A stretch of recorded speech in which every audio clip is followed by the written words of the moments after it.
দেখতে দেখতে কিন্তু তো এবার বিয়ের দিন চলেই এসেছে। আসসালামু আলাইকুম বন্ধুরা, সবাই কেমন আছেন? আজকে কিন্তু তো এবার গায়ে হলুদ, তার জন্য তাকে সাজানো হচ্ছে। সে কিন্তু অনেকটাই মন খারাপ করে বসে আছে, কারণ তার মায়ের সে একটাই মেয়ে, তার আর কোনো ভাই বোন নাই, ওর বাবাও নাই, ওরা দুই মাপেই একসাথে থাকে। তো বিয়ের দিন স্বাভাবিক, কিন্তু মানুষের একটু মন খারাপই থাকে। আর ওর তো মন খারাপ একটু বেশি, কারণ ও এখনও অনেকটাই ছোট। তারপরও ওর আম্মু ওকে বিয়ে দিয়ে দিচ্ছে। তো সব মিলায়ে দেখেন, তো এবার সাজ কিন্তু কমপ্লিট হয়েছে, তাকে কিন্তু অনেক সুন্দর দেখা যাচ্ছে।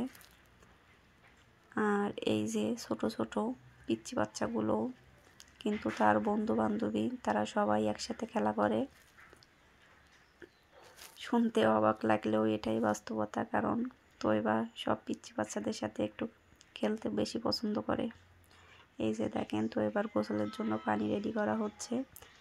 আর আমার ছেলে তো নাচ শুরু করেছে, এ তো সবসময় দুষ্টুমি করতেই থাকে। দেখেন তার নাচ।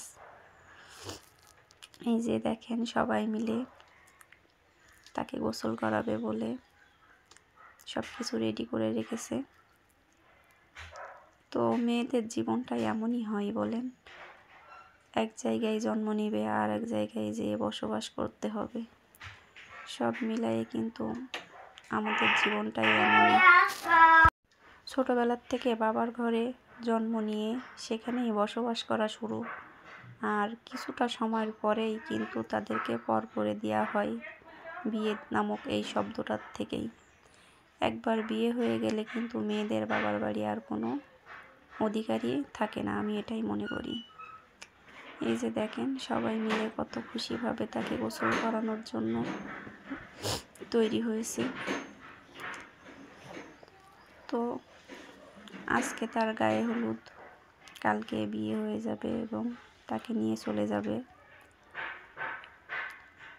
এখন থেকে তার শ্বশুর বাড়িটাই তার বাড়ি।